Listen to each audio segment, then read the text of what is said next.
Carson City Culture and Tourism Authority Board Meeting, July 14th at 4 o'clock. August. I'm only a month behind. It's off to a good start. We're in the Bob Kroll boardroom at the Carson City Community Center. Could I get a roll call, please, Linda? Yes, Mike Jones, Here? Kitty McKay, Stacy Giomi, Here. Steve Kim, Here. Bobby Rader. Here. We have a quorum. I could ask everyone to stand for the Pledge of Allegiance. Pledge allegiance to the flag of the United States of America and to the republic for which it stands, one nation, under God, indivisible, with liberty and justice for all.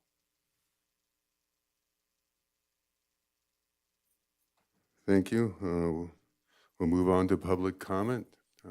I don't see any public comment out there, but I'd like to make a comment before we start, and that's to welcome our newest board member, Kitty McKay. Kitty, welcome.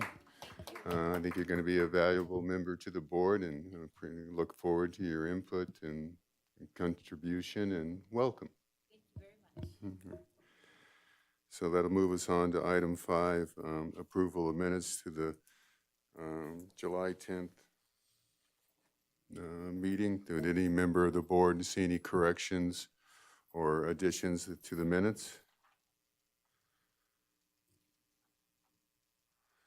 Hearing none, if I could get a motion to approve. I'll make a motion to approve the minutes. All right. All in favor, say aye. Aye. Oh, I need a second. I'll second. I'll second.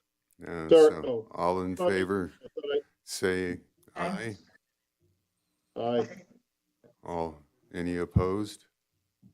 Hearing none, the motion passes. On to the consent agenda. Would any member of the public like any individual information pulled from the consent agenda for review? Seeing none, would any board member like any information pulled from the consent agenda for individual discussion? If not, could I get a motion to approve? I'll make a motion to approve the consent agenda. And I'll second. Okay, all in favor? Aye.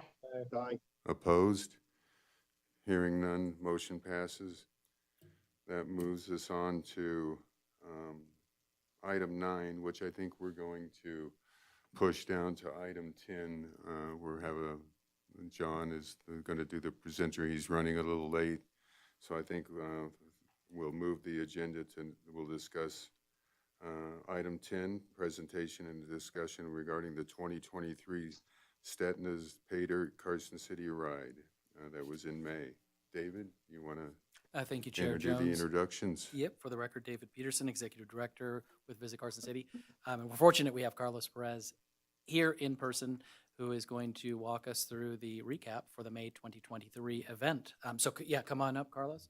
And with that, I will turn it over to you, sir. Thank you for being here in person today. We appreciate it very much. And then you'll just have to press that and then just identify yourself. Yep. Just press it once and it should turn green. All right, There you thanks. go. Thanks for having me. Yeah, Carlos Perez, just made the drive up from Santa Rosa to talk to you guys about the event this year. By all accounts for us, we had a pretty incredible ride. Our events there are a lot of moving parts to an event like this. We have people coming from all over the nation to participate in our rides, and this one's unique because it's namesake Peter Stetna, who's a professional gravel athlete who races for Canyon, worked with us to create this event, and it took many years to finally come to fruition. So last year was the first time that we actually produced the Sierra Prospect under the guise of Carson City. So prior to that, it was a road event. So now we're going into our second year of this being a gravel ride.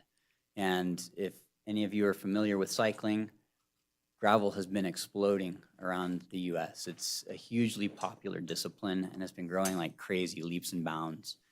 We've seen it go from, a handful of big gravel races on the calendar to hundreds in the US.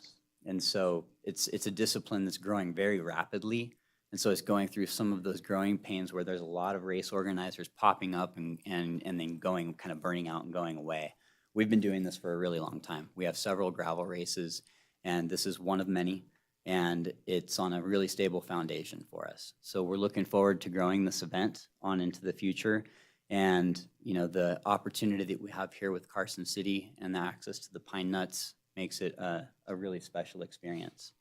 We also run this ride with a unique scoring format. A lot of races start and finish in the same location, and so there are a lot of different moving parts to that, traffic control being the biggest one.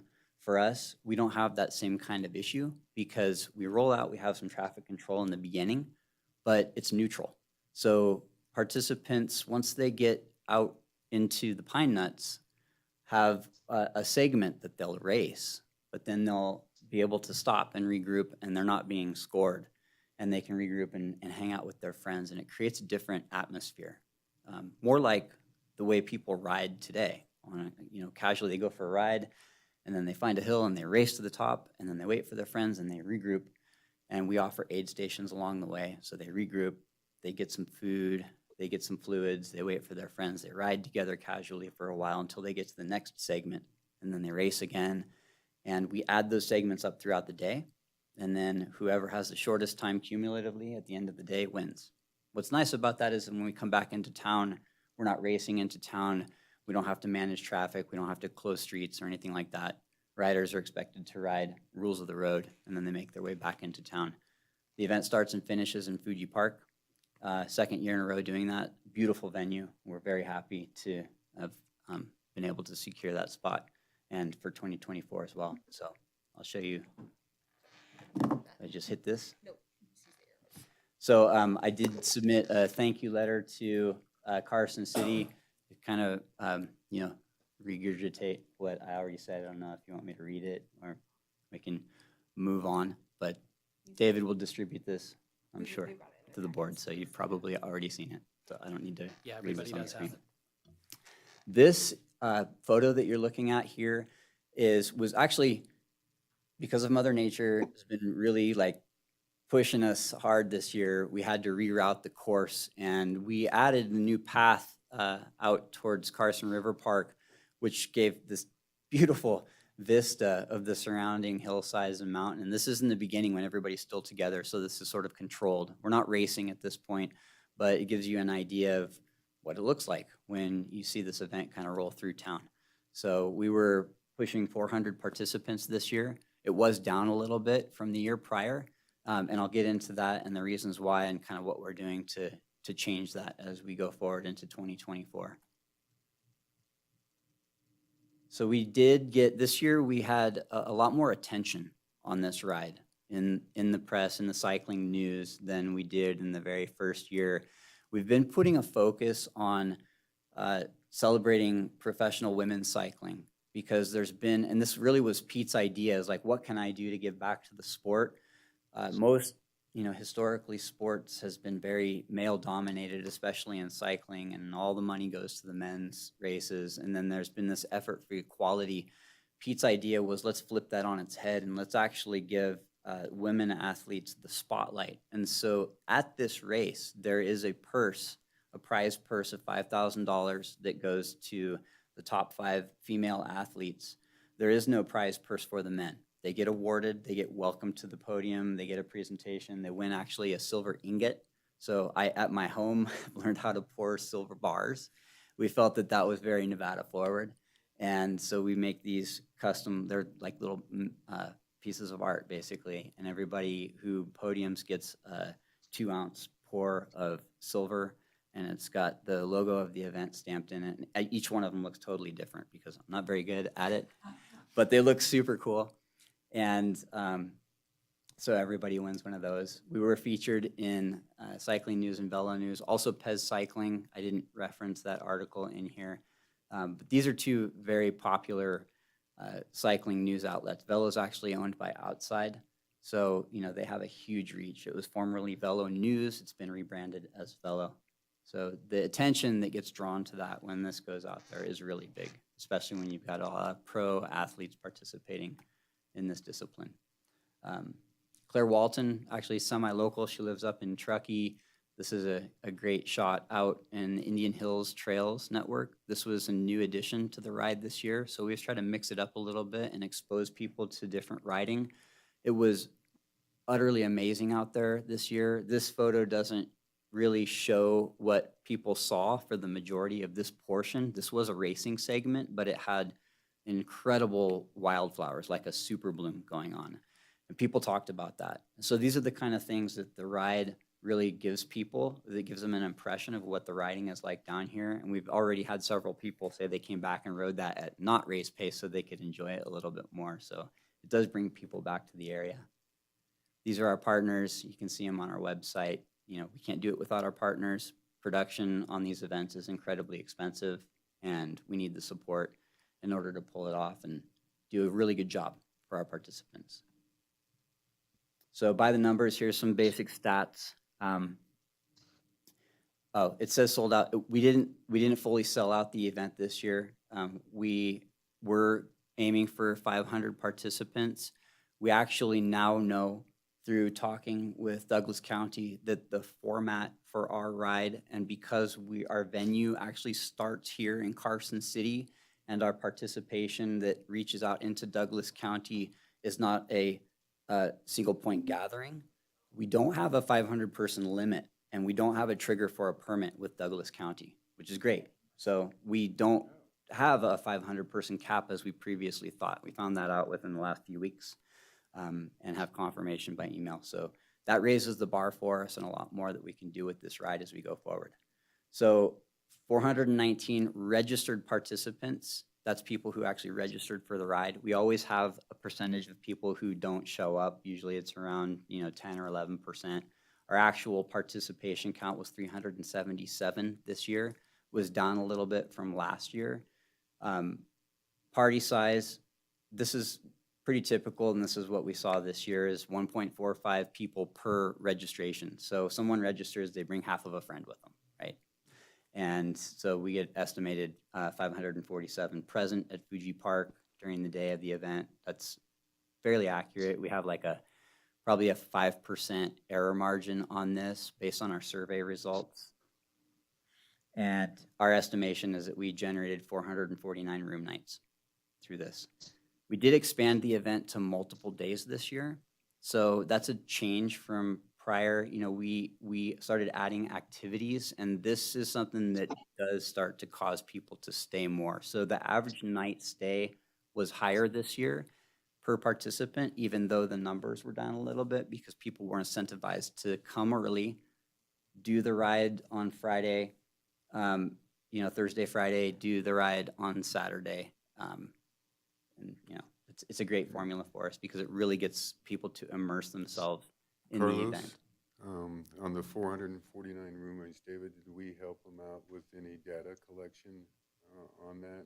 So Carlos actually does the data collection for himself only because he syncs up the data between all of his different events that he does. So this is, if you want to talk a little bit about your process there, that would. Yeah, and a lot of the questions that we ask actually came from you. So, we take the questions, we put them into our post-event ride survey. So after the event, we send out a survey and we say, hey, we want to hear what you thought about the ride. And then we ask a lot of questions about how much money did you spend here? How much money did you spend here? And we break it up by actual type of spending. Was it restaurant? Was it hotel? Was it travel? Did you go bowling?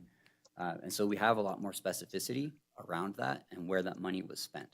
And so those questions, we send it out. One email goes out to our participants, and then we do another follow-up later to make sure that we're getting a higher answer rate on our survey. You have to push people a little bit.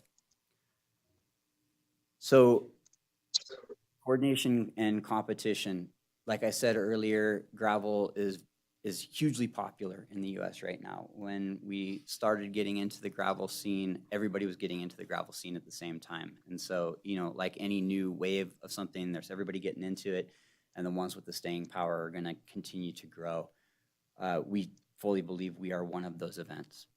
Because of the media attention that the ride got this year, we immediately started getting phone calls from organizers who had events on the same weekend saying, hey, we want to try and avoid conflicting with you this year because your popularity took away some of our participants, and we know now because of the news that we've heard, it's going to hurt worse next year. So Grinduro is the one shining example of that. So that's a really big brand. They have gravel events all around the world, and this year's participation for their Shasta event was 547 people. So it was a bigger ride than us, but their expectation was that they were going to have 1,000 people. So they had an impact, and they're sensing that they're going to have an even bigger impact from us next year. So they have moved their event to August. So they're not going to conflict with this. They were on the same day as last year. We did a cross-reference between our list and their list. We took first and last names, we put them in a list, and we ran an assessment on how many people from their list match our mailing list. We have more than 50% of those 547 people on our mailing list. Those are participants who are going to gravel rides. They chose to go to Grinduro. They had to pick one or the other. So there's a high probability that that's a grab of another 100 to 200 participants right out of the gate for pay dirt for next year because that one event's not conflicting with us. Is there a limit that you can? For us, well, there is. We don't know what that is yet. Mm-hmm. So as we grow an event, we have to pay attention to all the little metrics that ultimately determine that it was a quality run experience. People had a great time. It wasn't too crowded on the course. We were able to manage the aid stations appropriately. So we want to push that number as high as we can without going too far. For us, the sweet spot's around 700 or 800 people. That feels really good. It's an amazing experience for everybody. We can manage the supplies that are required. Once you start getting beyond that, your traffic control requirements and the amount of supplies that you have to move jump to another level. We start talking moving box trucks and water trucks. And when we're dealing with an area like the Pine Nuts, it's a little tough because getting to some of those spots like on Brunswick Canyon Road, it's not easy. You can't just drive a giant box truck out there. Mm-hmm. So we're exploring that, but fully intend to grow this at least to 600 or 700 people and just continue to monitor as we go. Bantam Classic is another event. It didn't conflict on the exact same day, but it was on the Sunday after. We had a lot of people who came to our ride, immediately turned around and went back to Petaluma like Saturday night so that they could participate in the Bantam Classic. That event also is not happening on the same weekend as Pay Dirt this year. So people who didn't come to Carson City as a result of that list, and again, we have at least 50% market share of that list as well, will be coming to Pay Dirt. So those two major conflicts are out of the way next year, and that's just the nature of the market, right? If you have regional events competing for the same regional audience, they're going to spread thin, and that's what happened this year. These are the states that were represented. Obviously, the big ones are going to be closer. It always happens that way. You draw a radius and it gets a little bit more sparse the farther you get, but we have a big reach, and that's because of Peter Stetina and the audience that he draws as a professional athlete. There are several other notable professional athletes who helped us with that reach. So, these folks want to travel. They want to go explore new places, and it's a few here and there, but as word gets out, you'll have people like Texas, for instance, they're going to say, hey, that was a great time. I'm going to bring several of my friends. We have a group buy mechanism, and we hit those towns and where people came from with that, and usually that starts to grow because it's way more fun when you bring your friends. And so we've capitalized on that. They save some money when they buy in as a group. They can buy 3, 4, 5, 8 entries at once, and then they distribute a code to their friends. And so it's a free form of marketing not free, but we offer a discount in exchange for that instead of going out and taking out an ad, and it's incredibly effective. As I talked about what makes it special, I did this in the last presentation. Nothing's really that different. it's still the same story. The Pine Nuts are a really special place for us to be able to go and explore. Prior to Stetina's pay dirt, there was hardly anybody on a gravel bike out there. It truly was a frontier for cycling. You know, a few locals really knew that as a secret place to go and ride. Secret's out of the bag now. You've got people riding all the time, thinking about this ride. They're talking about this ride as they go and ride it, and it just helps, you know, grow the exposure. We have a women's only cash purse. I mentioned that already. We have a unique take on our post-race experience. We're always playing with it, but when you're done racing, this year we had a really interesting upset in the women's field. And for that reason, we're exploring, you know, is it really fair the way we're doing it? But it generated a lot of attention where the fastest female athlete didn't stand on the top podium at our race. She actually lost by a few seconds because we had bonus times. It was such a close race. The bonus time was won by a tire toss, a really good tire toss over a figurine of Pete Stetina. So it was definitely a different take. It created a lot of attention. We are playing with it because it was an upset, right? And at the end of the day, the athletes took it very professionally and laughed it off. And it was, you know, but it was a difference of like a few $100 on your paycheck for them at the end of the day. So we do have some fun stuff. We were supposed to have a mechanical bull. It arrived DOA this year. Last year it didn't. Last year was great and it was super fun and everybody got in on it and the photo opportunities were huge. So it generated a lot of media. That media also, by the way, is available for you guys to use in your marketing material. We do have professional photographers come out and they take video and photo. So it's really amazing stuff and it can be used for Carson City's own marketing purposes. It's part of what we offer, you know, as part of the relationship. So those are the silver bars. That's a lot of work. It's expensive. That's about $1,600 worth of silver right there. But it's really cool. So in the future, you know, minor technical improvements, we're always trying to round the edges, make it a better experience. We learn from what people are telling us in our post-event survey, and we learn from our own experience how to make things easier. We're building inroads with a lot of the local organizations that came out and helped us. So it's Nevada High School League that came out and ran an aid station. You know, we've got Muscle Powered that's helping us out. We've got the Trails Association that's helping us out. And so we're building and we're giving back. We're making donations to those groups, the Radio Operating Club, Search and Rescue. So we're really trying to embed in Carson City, in the surrounding region, and make this event feel like these organizations have some ownership. Because if it's successful for them and us together, then it's a win-win, and it really can grow and thrive.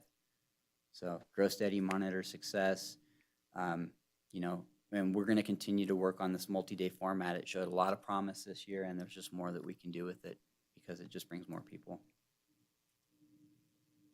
This is the women's podium. Super, super fun day and experience. So, yeah, and that's it. We'll be back May 18th, 2024, do it all over again and be bigger and better than ever.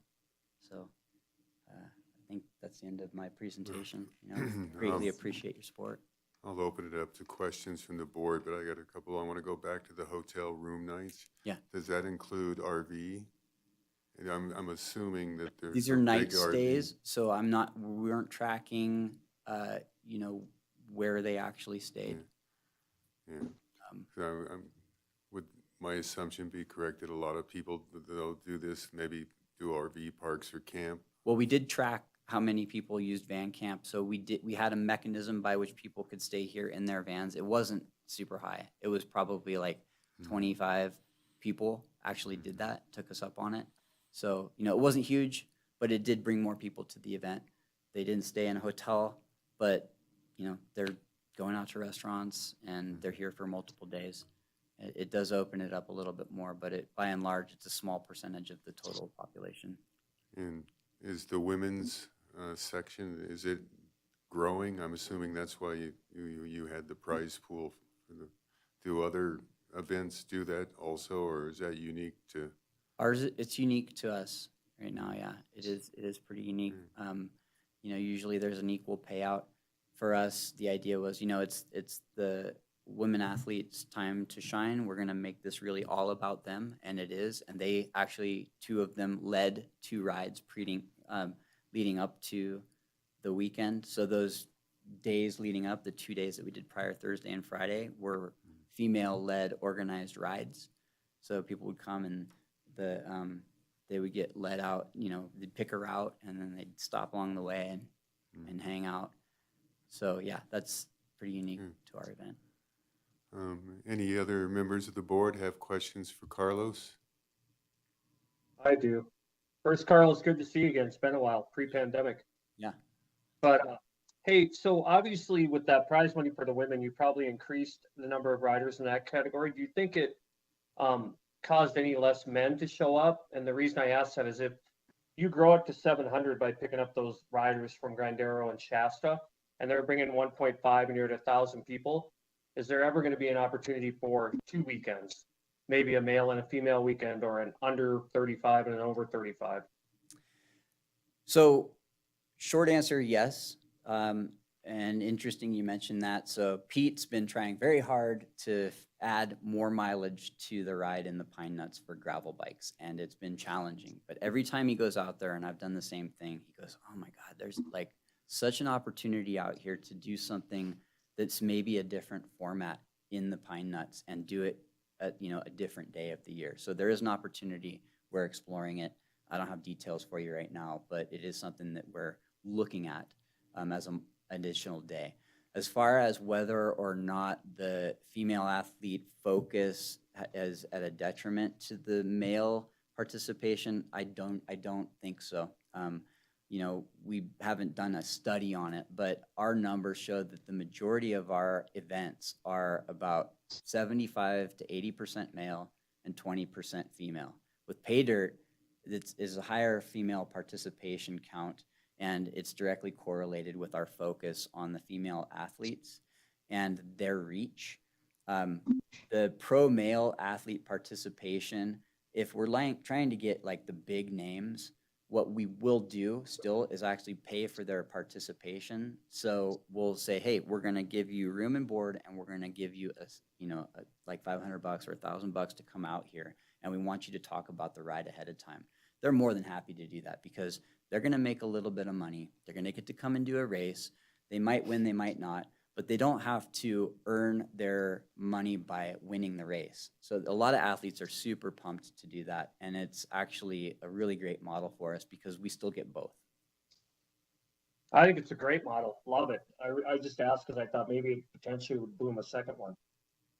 Yeah, it could. It could absolutely. It depends on how we kind of look at that focus.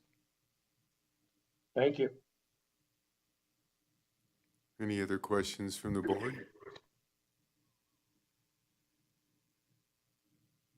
Well, Carlos, thanks for coming today and presenting. I think it's, 2 years we've seen steady progress and more success, and wish you the more success in 24.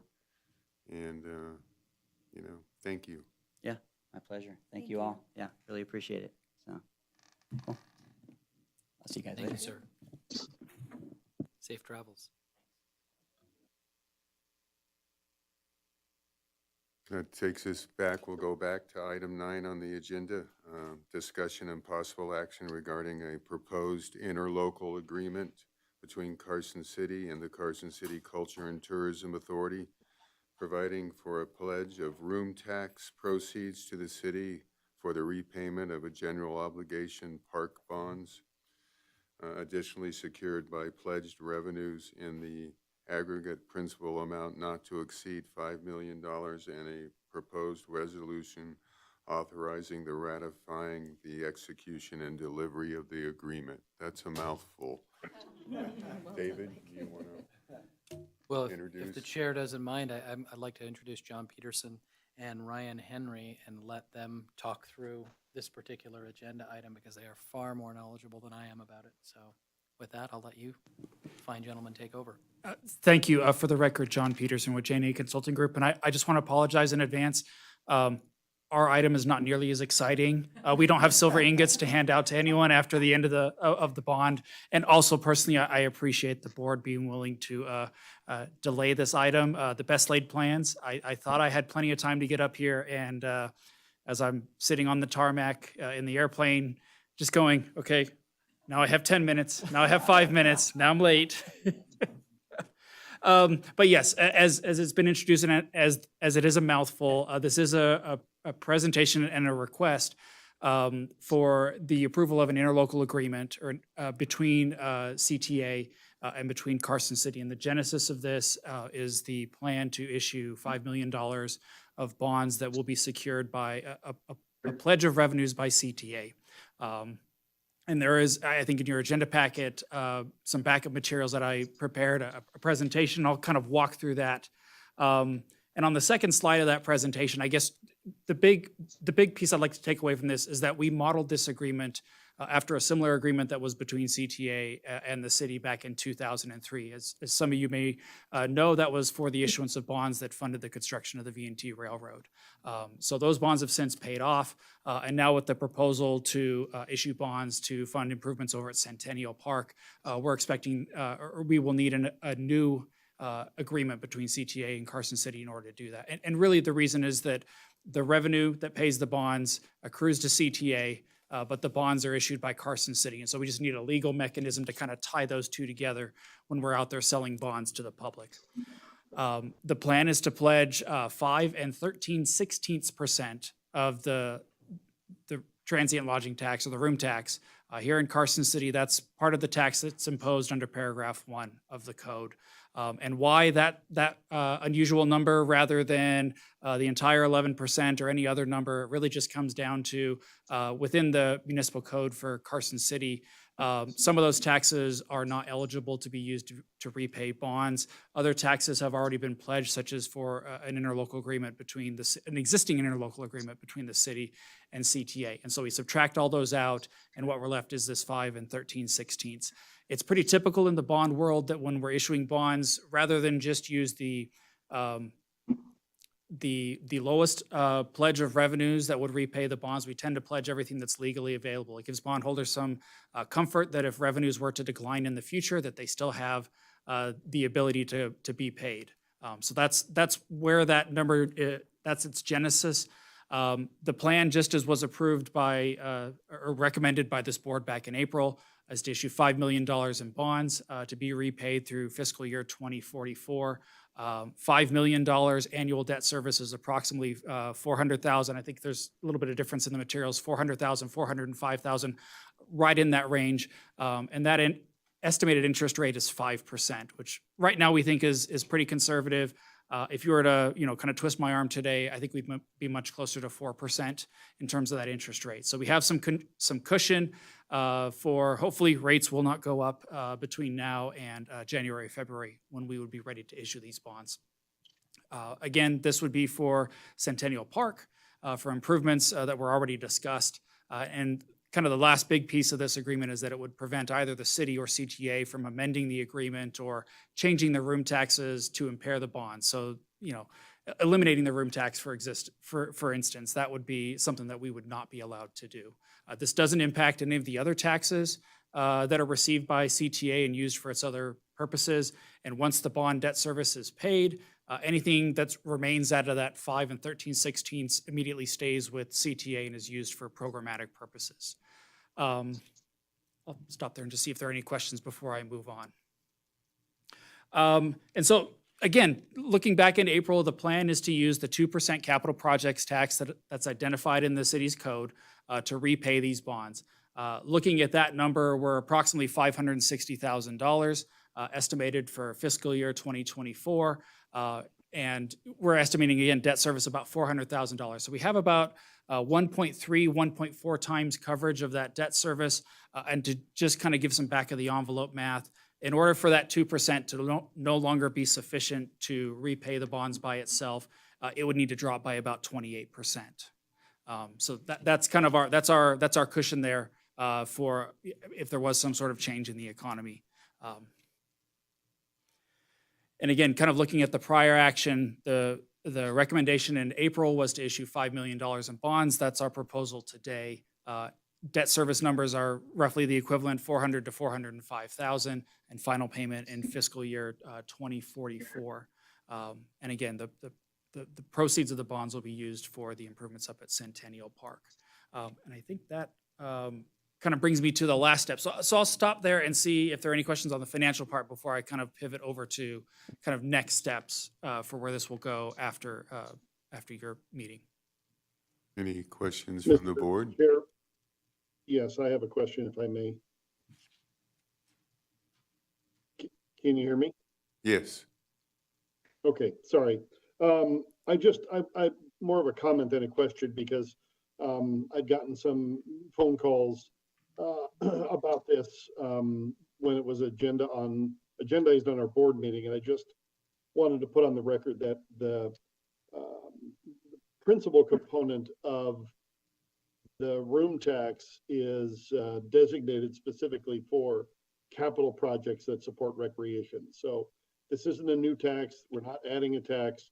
We're using a tax that is statutorily delegated and mandated that it be expended specifically for bonding and specifically for recreational facilities. So I wanted to just put that on the record. Thank you. Anyone else? Questions, concerns so far? All right. I'm not hearing any. I apologize, Chair. So kind of looking at next steps, assuming approval today, there are still several steps that would need to be completed before bonds could be issued. Obviously, the city would also have to approve this agreement. That's scheduled for their upcoming meeting on the 17th of this month. The city also has to send their proposal to issue bonds over to the Carson City Debt Management Commission for their approval. That's on the 22nd of August. And afterwards, the city has to adopt a resolution in September. There's a 90-day waiting period that they have to go through before bonds can be issued, a public hearing. This is a very, there are several steps to this process. And so sometimes folks may say, hey, you were talking to me about bonds in August. Where are the bonds? It's October. Why are you taking so long? And really, this is just the process that statute lays out. The last step for the city will be adoption of a bond ordinance early in 2024, either in January, February. For your board, for CTA, the next steps, this is not the final time that we will come to you for this item. We will ask sometime in December or January, most likely January of 2024, for approval of what we call a ratification ordinance. Or ratification resolution, excuse me. And really what that does is that basically says that the CTA agrees to all the terms that are in the city's bond ordinance. The city's bond ordinance will be included as backup material for that agenda item in January. And all of the terms of the city's bond ordinance are going to comply with the steps that we've taken so far. So $5 million final payment in 2044, annual debt service estimate of $400 to $405,000, and pledge of the 5 13/16% tax. So nothing on that will change. The bond ordinance for the city will really just get into the nitty gritty of when bond payments are due, et cetera. And then finally, the last thing, and this is something that CTA has done in the past when we had the bonds for the V&T Railroad, but there will be ongoing annual disclosures. Typically, this is information that comes out of your annual audit that will specify, here's how much in pledged revenue, here's how much the 5 13/16% tax generated, here is the debt service during that fiscal year, here's the coverage. I mean, that is the high level of the information that we expect that we will need to provide to bondholders, likely also a copy of CTA's audit once it's approved. And that really is the last step. And that ongoing disclosure requirement will continue as long as the bonds are outstanding, so through fiscal 2044. I'll tell you that we always look for opportunities to refinance debt.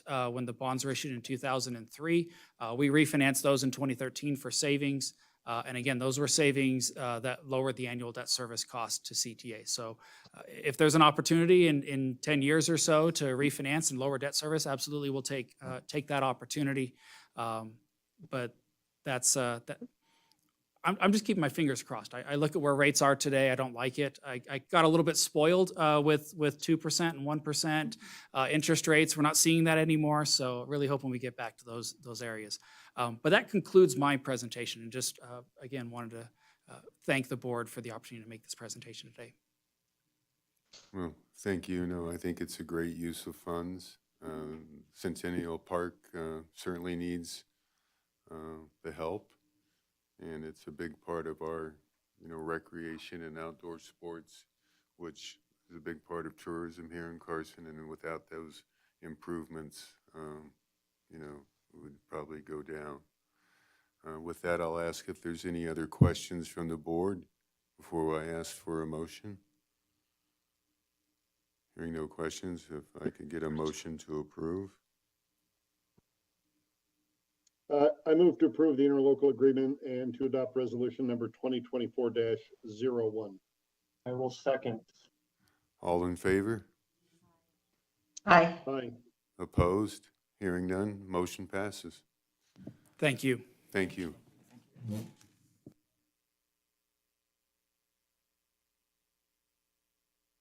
With that, we'll move on to item 11 on the agenda, presentation and discussion regarding the inaugural Mark Twain Days event held April 21st through the 23rd of 23. David? Thank you, Chair Jones. On the WebEx, I believe we have Mr. Brian London with Travel Industry Indicators. Brian, are you hearing us?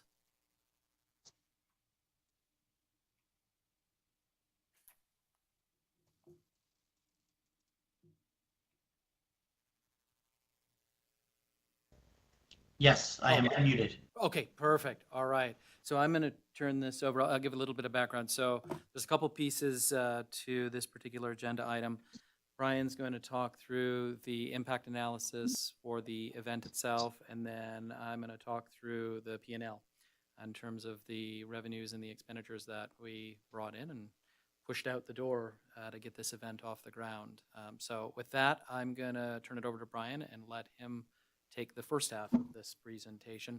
And Brian, just so you know, Lydia is controlling the PowerPoint, so if you just let her know to advance to the next slide, she will do exactly that. Excellent, thank you. Thank you.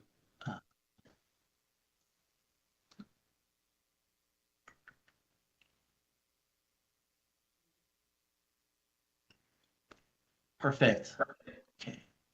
My video is off. Is that okay, David, or do you need me to turn it on for your? Can you see the presentation? I can see. Oh, perfect. Okay, yeah, no, yeah. I don't want to take a chance Okay. and you get disconnected, so no, as long as you can see the slides, I think that's great. Okay, and if any of the commissioners have a change of heart, I'm more than happy to show you. Okay. Okay, so first things first is here, where is Dave Peterson in this picture? Anyone? First, I guess first to find it wins a prize, I suppose. Not all economics has to be, boring and bedtime. You're still trying to find me, aren't you? Wow. Statistically speaking, he must be there. I am there, but I can't tell you where. No hints, huh, David? I can't do that, no. This was a really enjoyable event to follow and to put together this little presentation for you. What I liked most about this event was that it was an inaugural event, first time. And a first time event always has a special place, right? Philosophically, anything that happens is really guidance for the future. Would we do it again that way or not, if we had the same resources or not? And that's probably a good lens to kind of view some of this conversation through. It took place, of course, in late April, the 21st through the 23rd, as you heard earlier. The objectives here, though, and for this conversation, is to assess the event given a certain context. And that context is that the organization, Visit Carson City, has already established some strategic priorities. And we want to view the event through those priorities. That's a clear and appropriate way to view a first-time event. And by doing that, we can also kind of acknowledge ways in which the community benefits. Of course, there's economic contributions, economic impact, salaries, wages, taxes, but sometimes that gets lost in the wash. And really what we're trying to ascertain is are residents benefiting because of the event? And in which ways are they benefiting? And that leads to a more kind of collaborative, approach and conversation to what's happening. Because at the end, what we're trying to do is enhance the quality of life for Carson City residents. In fact, that's one of the strategic priorities that we conduct our business through. And so to that end, we still have a methodology, everything still goes through the rigor. And that includes a mix of primary and secondary data. That just means there's some information that I collected myself by speaking directly to attendees of the event. And there was some data that came in from other sources. Maybe they spoke directly to attendees from the event, or maybe they have their own, ticket counting system or attendee counting system or whatnot. And so we're combining all of these sources to get a more full picture, a fully developed picture of what's happening. This assists us in a primary economic way, and that is we can take a more conservative look at both spending and its contribution in the low end, and then of course in the high end. But you'll see in some of these numbers, we really focus on the lower end of these ranges. The sources include the Visit Carson City Strategic Visitor Experience Outline and Guidance. This is what I acknowledge above in the strategic priorities. We spoke directly to attendees. We received secondary data direct from the state of Nevada. Secondary data also came from the State Museum, and secondary data was also provided by V&T Railway Commission.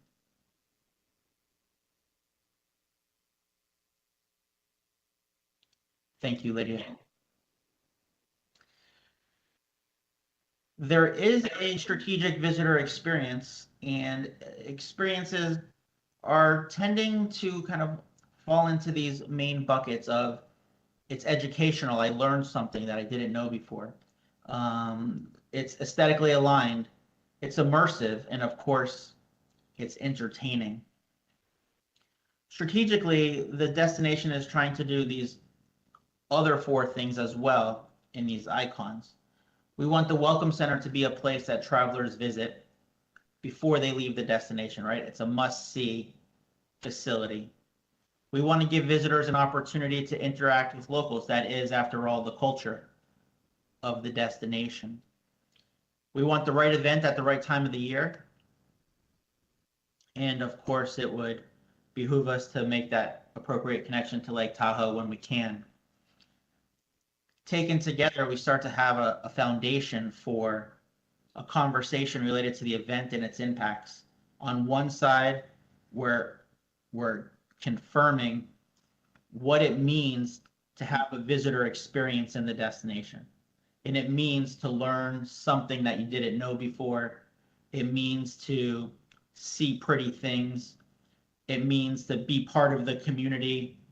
And it also means to have a little fun while you're doing it. These are basically the economic words that go along with trip planning and the vacation experience. This is how we categorize what it means when visitors say, I had a great time and I would recommend it to others. And these are just the scientific categories that break it down. On the larger side of the screen, we're looking at the Visit Carson City strategic priorities. And so in a very real sense, we're trying to make sure that the attendee experience lines up with both the left and the right side of this screen that you're looking at currently. Lydia, next slide, please.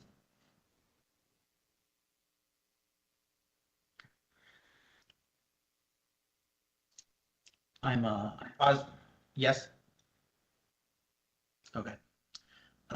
Brian, do you When we see- talk, Sorry, Brian, it's on experience or questions for discussion. Can you see that? Okay. yes, thank you. So when we talk about the experience and what we're really analyzing here from the event, this is a list of questions that we really filter through. We try to filter the event and the attendee experience through. And individually, they might not amount to much, but collectively, they form this holistic approach to an experiential visit in the destination. These are the questions that destinations and events are competing against each other for. And again, individually, you might say, okay, well, if there's not an official logo, that doesn't, mean anything in and of itself, but taken together, it signals to the attendee and to the traveler that this is an experience that's going to likely meet their expectations for positivity. So first we have, and as we're going through these, you can start to think about the inaugural Mark Twain Days event and kind of run it through your own filter, as someone on the board, and how you might view this event through these experiential analysis questions. Does the event have its official logo or artwork associated with it? Now, just for this one, I'll go through an example. I won't do this for all of them, but to give you an idea of how these experiences play out, you might be familiar with some organizations or events that take, event artwork to a whole level of competition, right? Well, they'll do a whole community event asking people to design the official logo, or doing something where you get school students involved in a project, right? There's different levels of engagement. So as you're reading each of these, just keep in mind it's more than just a yes, no. There's also a level of degree in which we're participating in this particular experience. Does the event offer official memorabilia with a clear connection to the venue or destination or even event theme? This can be complimentary or for purchase. As I'm reading through this list, I'm also thinking back to some of the things that took place at the two presenters prior, right, where they were talking about the silver molds that they had made, right, a sort of official memorabilia. Does the attendee receive or could they purchase something physical associated with the event? In a digital world, there is this desire and interest in having something tangible to take back home and kind of show back off. Does the event offer programming that educates attendees? And again, to what degree is that education taking place? Operationally, we want to know if the event is monitoring social media postings related to the event experience. Also related to operations, does the event conduct a post-event poll to learn more about the visitor experience, which of course we were able to do. In a poll like that, and something we want to do internally, is to understand what is it that attendees will find memorable about the event, and is that something that we can leverage for future marketing opportunities? What will attendees find unique about the event? If there's something taking place and there's competition because there's the same sort of thing going on in a nearby community, then it's difficult to compete on the uniqueness of the event. What will attendees find entertaining or enjoyable? Sometimes straightforward, sometimes you can get lost in the weeds here. And then finally, what will the attendees say was well organized at the event? In tourism, we sort of hold up Disney, right, as the standard bearer of millions of travelers spending thousands of dollars to stand in line all day. And so at its core, what is Disney really good at organizing? Well, they're really good at organizing the time you spend in line. And interestingly enough, that gives them a competitive advantage. Okay, so this is a framework for which to view this event and others as designed and traced back to the Visit Carson strategic priorities. These are very important questions to be discussing, again, philosophically, as you think about the event and its impact on the community. These are the frames that you should view what's taking place. Next slide, Lydia. Okay, enough of the poetry. Let's get into the math. We tried to be very conservative here, and we can peg direct visitor spending north of $160,000. And this is a really valuable number to have, especially when we talk about the direct visitor spending, because there's things that are not included in a number like this. Any local spending that took place is not included in this number. And so when residents of the community come and participate in the event, and they're purchasing tickets, or they're having another meal in a restaurant, or they're, again, doing things out and about in the community and buying things downtown. That spending is not included in this presentation. You'll have to add that to the $167,000. And that's very encouraging, of course, because when we think about what makes an event so great, we know one of the factors is that it includes a mix of residents and travelers. And so for travelers to see, the community attending an event like this, it's very encouraging for them. And that might not show up in the direct visitor spending number immediately, but it certainly starts to show up in future years as word of mouth starts to spread and attention gains. There are some employment impacts as well. Some of these locations either would not be open and operating, but not for the event, so they would not have to staff. And in other instances, this event brings in the spending that justifies an additional employee hours at these different locations. This is really valuable from a community impact standpoint. Difficult to measure down, to the penny, but if you can start to get a sense of the number of days the event took place and the number of hours that these locations were open for each day, it's a small but significant impact that has on employment of residents, right? Of people that live in a community that otherwise wouldn't have these hours added to their paycheck. There might be, next slide, please.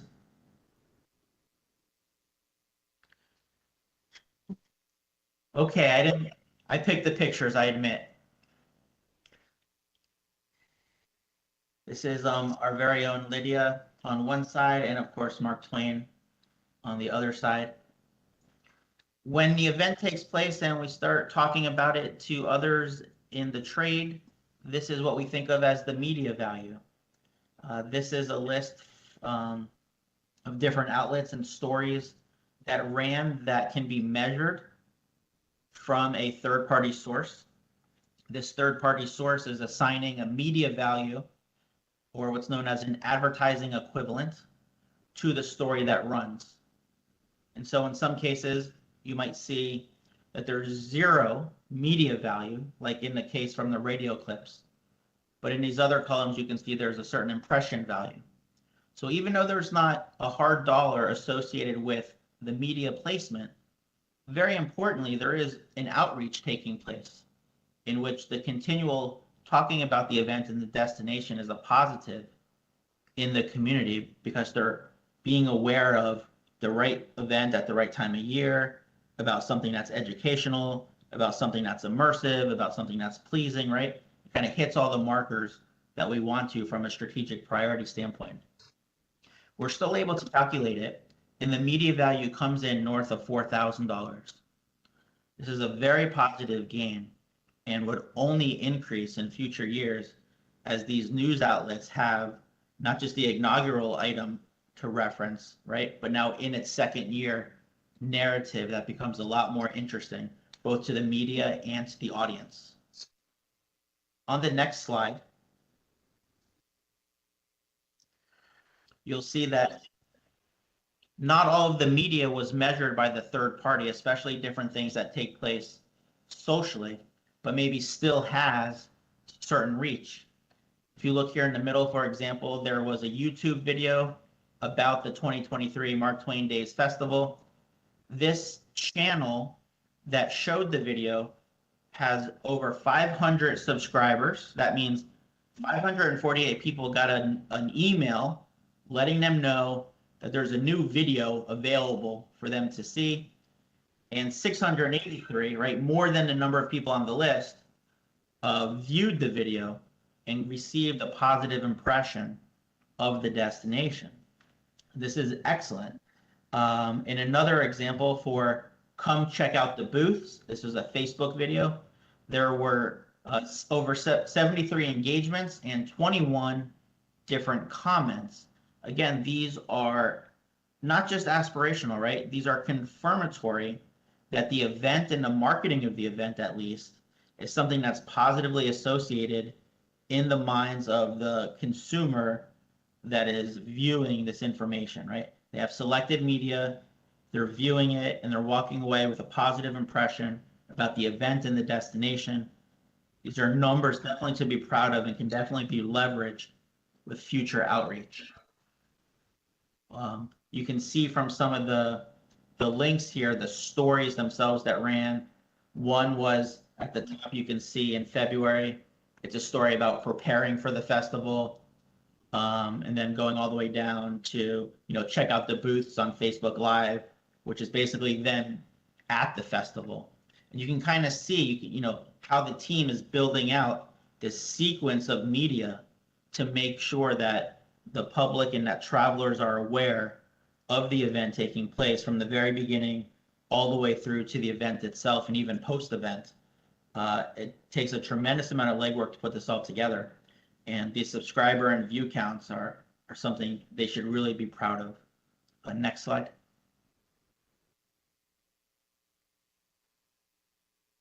All right, so we try to put all these things together here and connect the dots. Again, the slides by themselves might just be, minor pieces of the puzzle, but taken together, you can kind of see the image here. The event registered positive activity in all of those categories that we spoke about at the beginning for the Visit Carson City Strategic Visitor Experience Outline. It essentially delivered on the promise, and we know that's a good thing. By delivering on the promise, it was able to capture direct visitor spending of over $167,000, which again, does not include spending from residents, nor does it include what's commonly referred to as these multiplier effects, the indirect and induced impacts from that spending. I talked a little bit about the salaries and wages of residents that were working at these different venues to give you an idea of what some of those indirect and induced impacts might be. That preliminary media value, only from the measured sources of $4,000, gave the community an opportunity to reinforce its brand positioning with current and new markets. And finally, as a highlight, the local business establishments are earning additional revenue for themselves and for employee wages that otherwise would not have accrued but for the event taking place at the time that it did in the destination.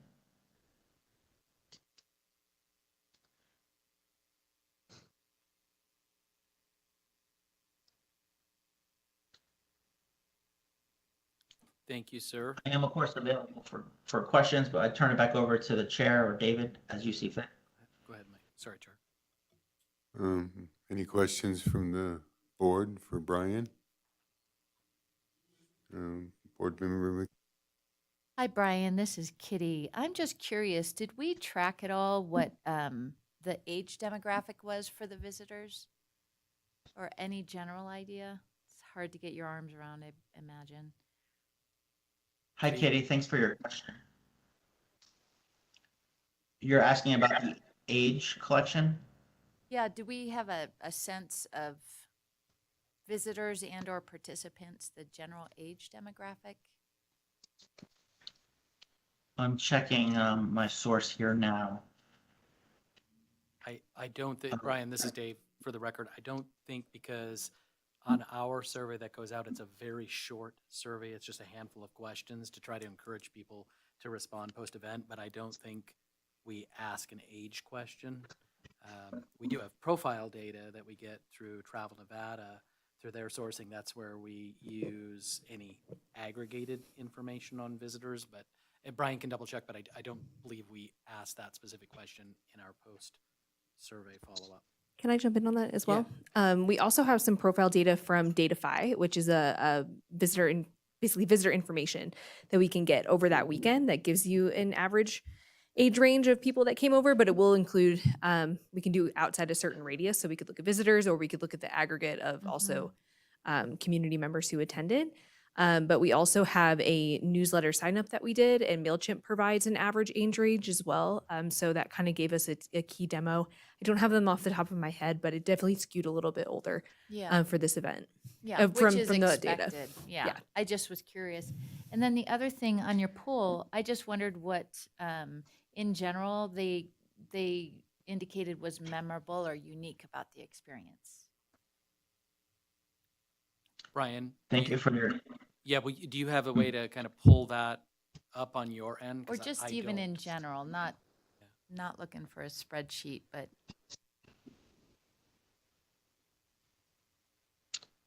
there was some, is that, Ms. Kitty, is that question for me? that'd be great, Brian. If you just in really top level, I was just curious what the general consensus was about what they found memorable. Oh, sure. Okay. Let me start with the costumes and move my way down the train to Virginia City. The dates, another mark for the costumes. The Twain Walk. The passport was fun for the kids. The treasure hunt, the bands were great. And they're really hitting something for everyone here. Another one for the train. A shout out for the play by Tom and Becky. There's a scavenger hunt, another mark for the period costumes. Just giving you That's- some top line here. That's great, Brian. Appreciate it. I apologize if there's a category of most memorable that I'm not touching on, but there were over 100 responses. Yeah, that's great. I was just wondering the general consensus is that there was a trend or a theme that we could identify. Any other questions from the board for Brian? Just in response to Kitty's questions, when I looked through the survey, obviously, one of the biggest impacts was McAvoy Lane, portraying Mark Twain. I think everyone is very familiar with him locally, but the fact that people that weren't local found him to be incredible, that have never seen him before, that obviously was one of the biggest impacts that I was reading just through the surveys. Thanks, Stu. Any other questions from the board? Well, Brian, thank you very much for the presentation. I think it was a successful inaugural event. And the one thing that you said caught my attention, and I thought that what it really did was it enhanced the quality of life of our residents and some educational, and I think that's always should be at the forefront of what we do. So with that, anything else, Brian? Any other comments? Well, just to thank you for your time, and Ms. Kitty, I was able to put the positive comment summary in the chat box. I had it in my notes, but I couldn't locate it as quickly as you could ask your terrific question. Thank you, Brian. And I'm not dressing in costume as Miss Kitty. Oh my goodness, look at that. They reversed your name title. Apologies. Thank you, Brian. Next time you're here, we'll swing by Nashville Social Club to have a bite to eat and see Kitty in person, okay? So thank you. Thank you. All right, so Chair, if I may, I'll just run through our P&L real quick. Yes. Okay, so in your packet, you should have the P&L for the event itself, and I want to thank Chris for her incredible work to capture all of this information in the months leading up into the event and for the last several months after the event. So I'll just hit the highlights on this. We sort of categorize things, as you can see, our program ad sales, the Twain Train ticket sales, bow tie ball sales. We did collect some vendor fair fees. If you recall, we had a vendor fair in Arlington Square, and we had some fees that we had charged for those booths over there. And then the rocking chairs, which, gosh, I don't know, we had 15, 16, 17 rocking chairs, I think it was, that were auctioned off as well. And then we have the donations that came in, as well as sponsorship. So that just happened to be, and Chris can correct me if I'm wrong, but how people we're categorizing the dollars that they provided for the event, either a donation or an actual sponsorship of said event. So we came in at just under $74,500 on the revenue side of things. And then on the expenses, obviously we had event planning, so we did have Tiffany East as our event coordinator planner on board. And then from a marketing perspective, a little over 10,000 on the design and the development. So this is, ads, our banners, you name it, the logo, the whole 9 yards was wrapped up in that line item. And then from an advertising perspective, that 23,000 and change, that was direct advertising. So it was split into two pieces. So Lydia handled all the paid social and of course the organic social efforts.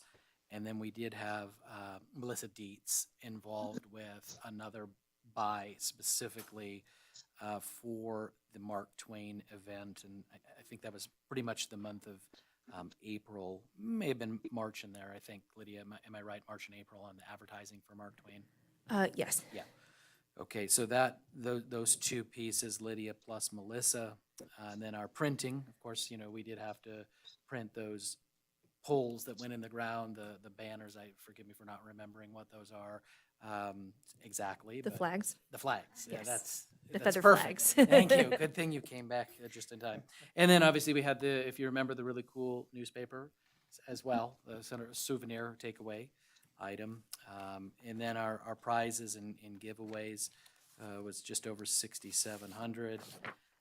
The Twain train itself, Chris, we put the cost together, and that's what it took to put on the Twain train. Obviously, we had to pay for the alcohol for the train and the cost of the train to the V&T. Our bow tie ball, again, if you recall, that was over at the governor's mansion. We had a little over 10,000 there.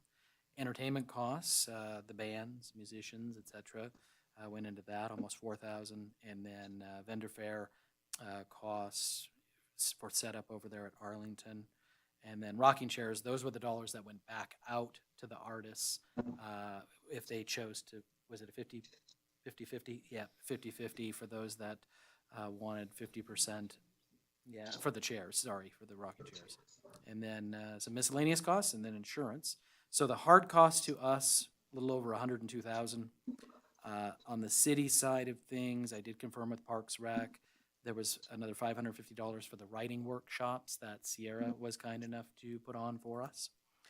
And then on the salary and benefits, this is just reflective of Deborah.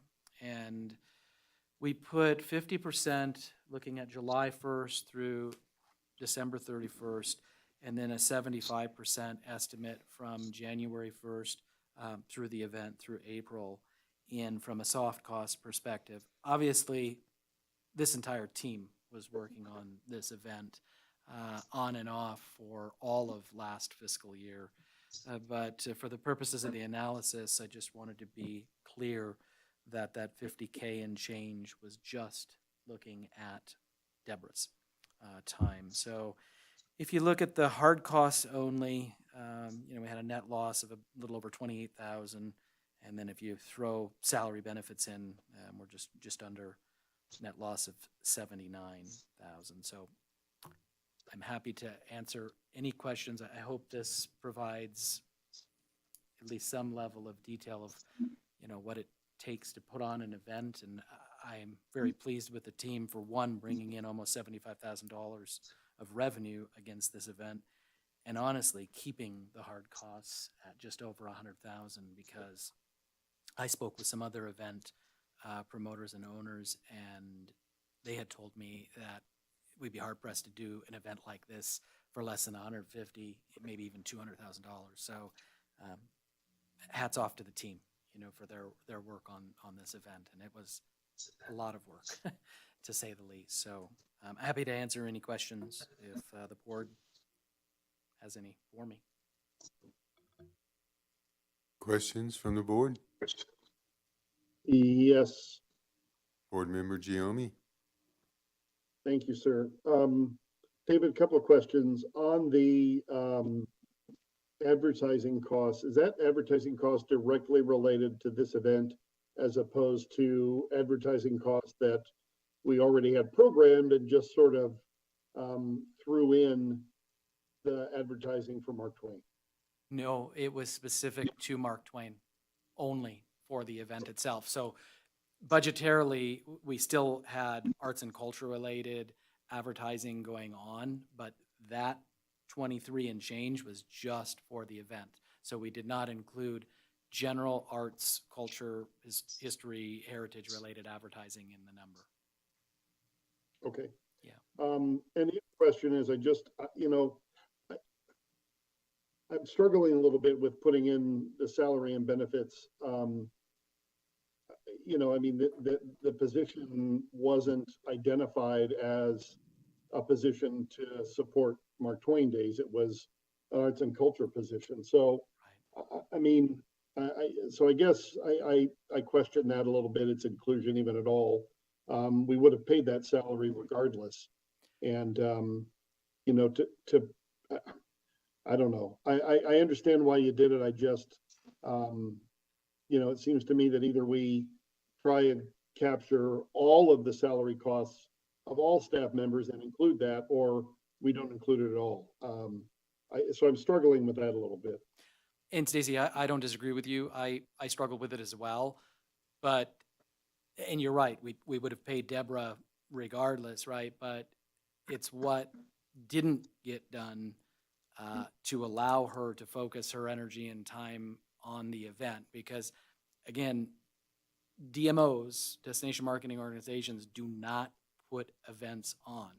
They contract out, right, with events, or we sponsor events, right, and we support them that way.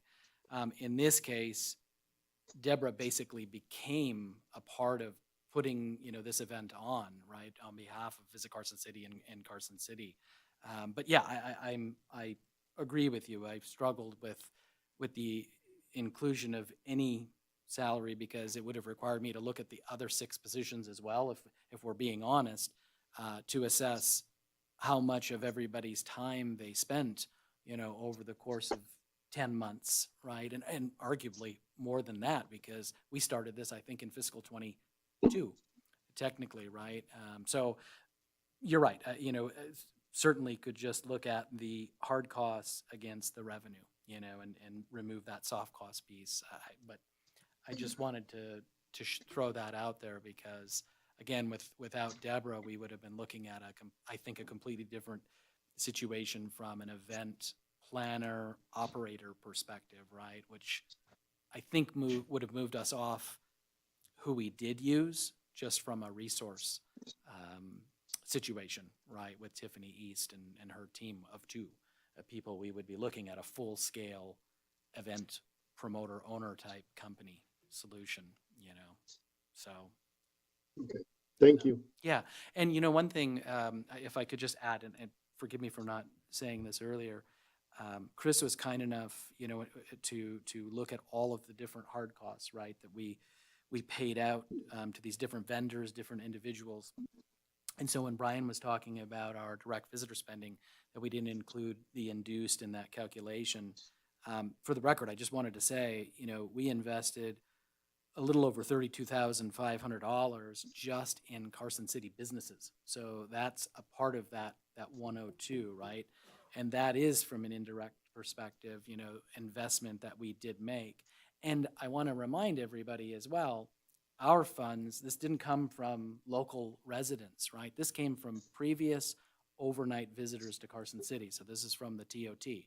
So it's past visitors who invested their time, their money in Carson City, and allowed us to make this investment in the Mark Twain Days. So I just wanted to throw that out there, that we tried to stay as local as we possibly could, and about 70,000 of that $102,000 was actually spent within Carson City, Carson Valley, Dayton, and Reno Sparks area. So I think the team did a really good job of keeping this as local as we could, for the event. So us, reinvesting in the community. So thank you. Hey, David, I have a quick question on that as well. Yes, sir. Hypothetically, if Deborah didn't do any work on it at all, and then her salary wasn't included, what would have been the cost to have an outside organization do it?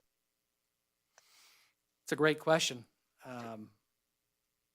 more than what we factored More than her 50. compensation as. Yeah, I mean, to put a number on that, could have been another 50, 75, or even $100,000, quite frankly, to have done the lifting. And then we'd have to, I guess it'd be hard because we'd have to determine, okay, would that person have taken over certain things that the rest of the team had done or not, right? So, yeah. But like- there is some fiscal responsibility for the number and some accountability has to be taken. Agreed.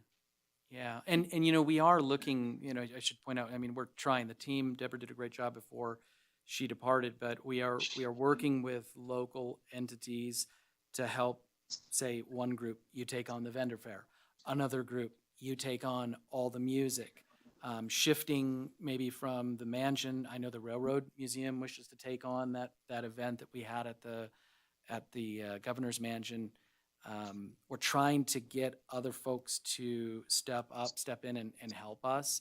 The last two pieces of this kind of puzzle will be the marketing, of course, but also a fiscal agent for this, because there's so much work. I felt bad for Chris calling over to the finance department. Oh, we need this. Oh, we're going to sell chair or do an auction on chair. The amount of back and forth, everything that we were asking for is not something that's normal from a city agency or a municipal agency perspective.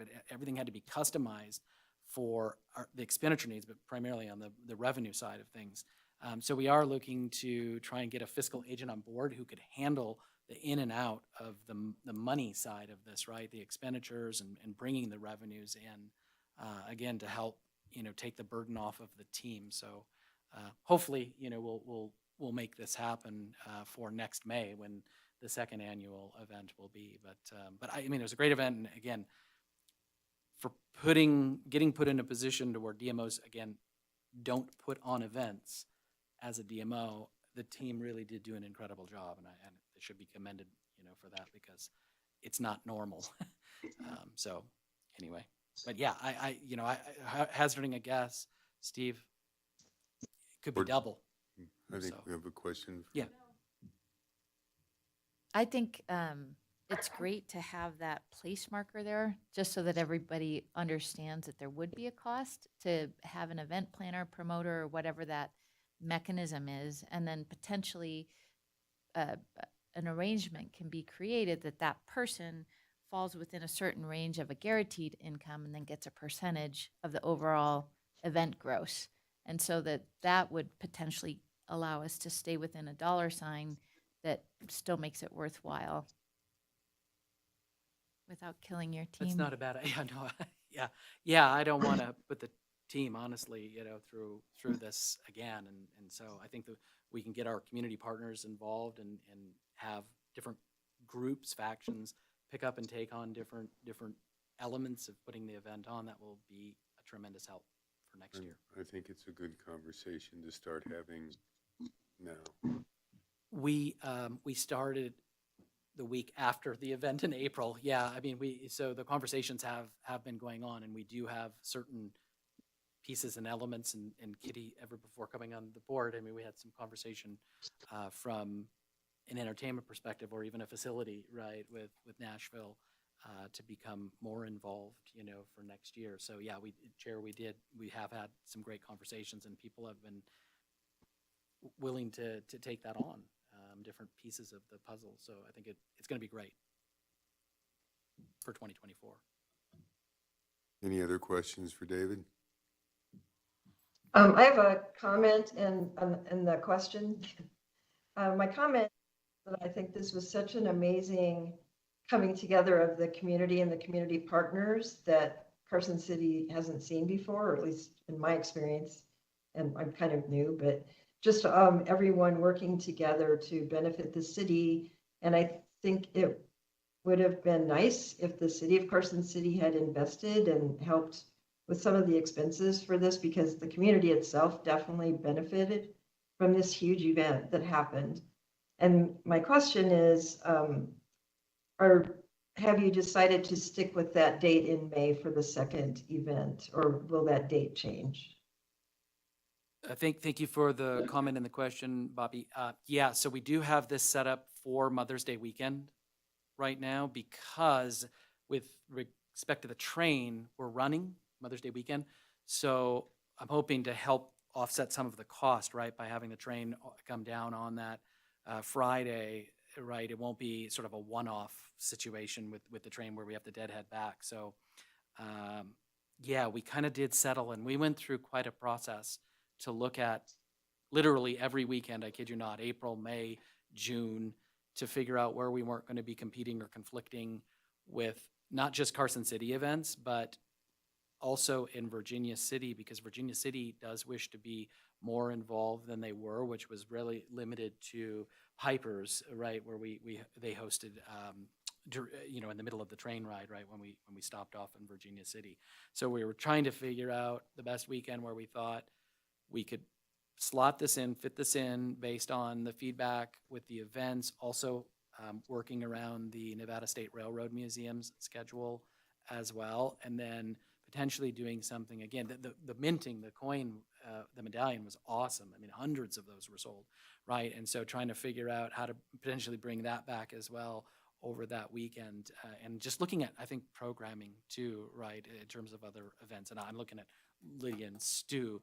If there's anything I'm missing, please jump in. But yeah, so we do have that ready to go. We did vet that with our planning committee. So we did post-event follow-up. I believe it was late April or early May, and kind of sat everybody down, and then we took it from there to hone in on that Mother's Day weekend. Okay, thank you.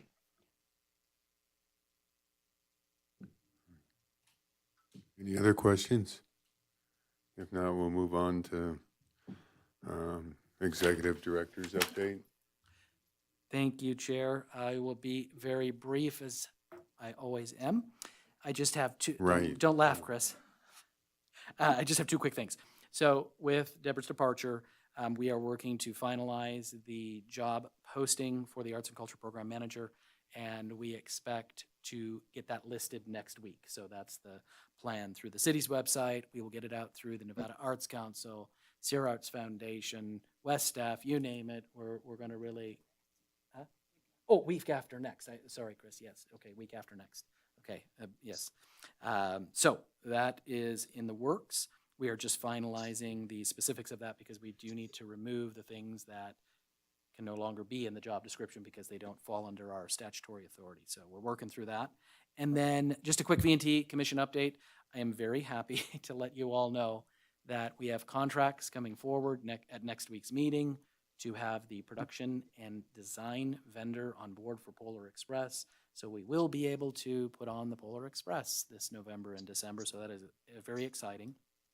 In addition, we are going to be doing a contract with a new executive assistant as well, subject, of course, to the commission's approval, and that will allow our current operations vendor to exit stage right at the end of September. So we'll have about 5 weeks to do some crossover training with that replacement person. So those are my quick updates for the meeting. Any questions?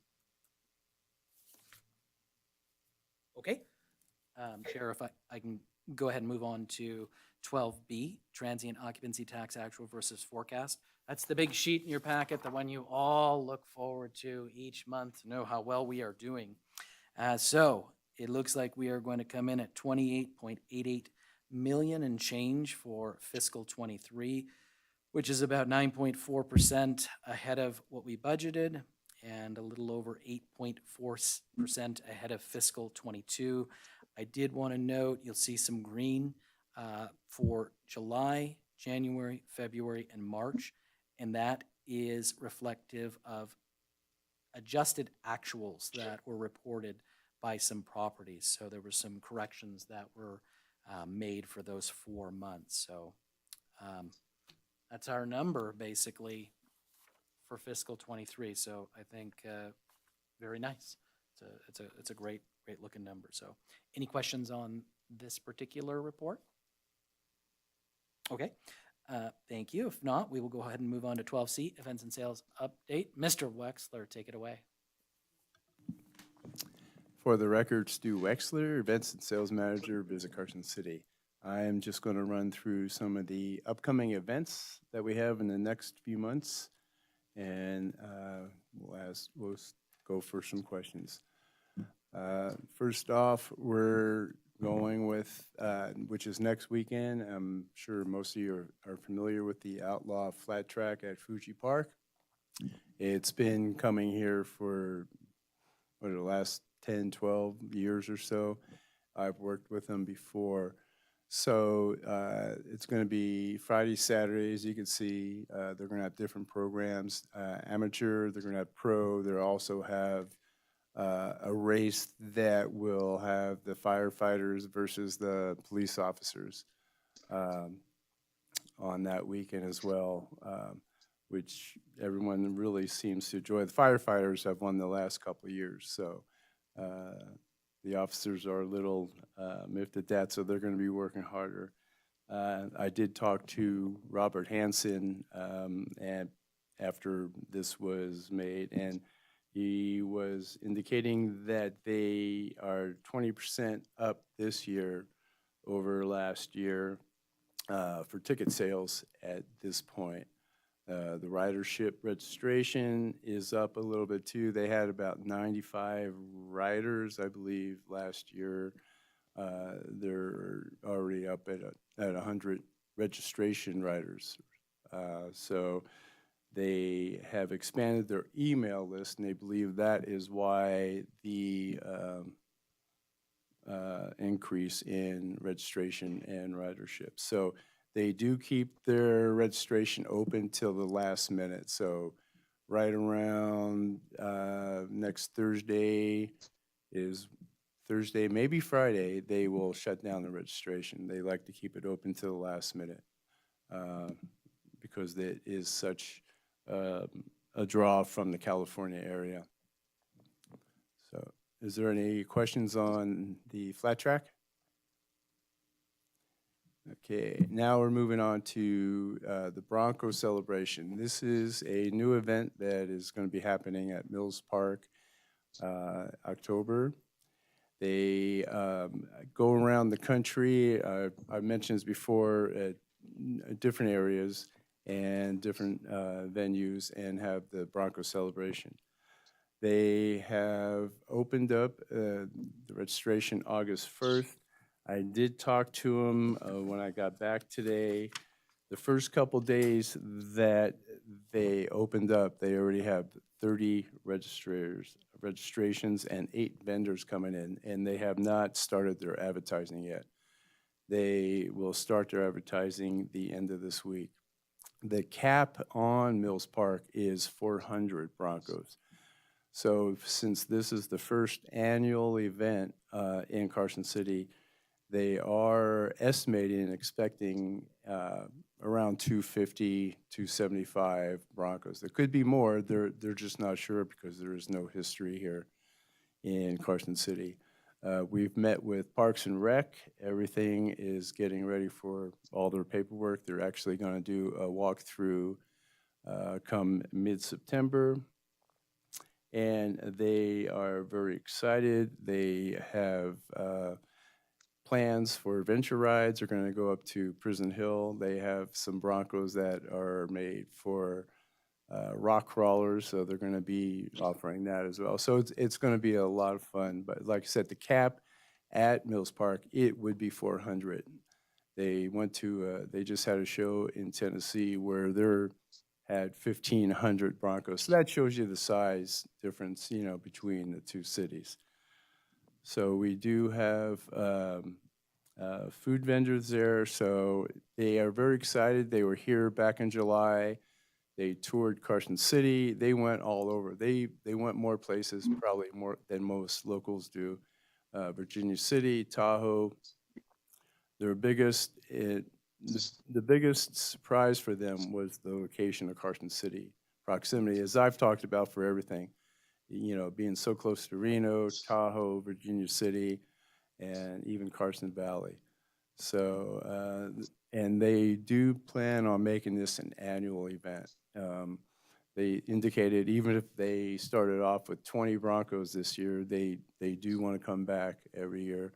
And they'll have different entertainment venues set up for their staff and riders once we continue working on that next month.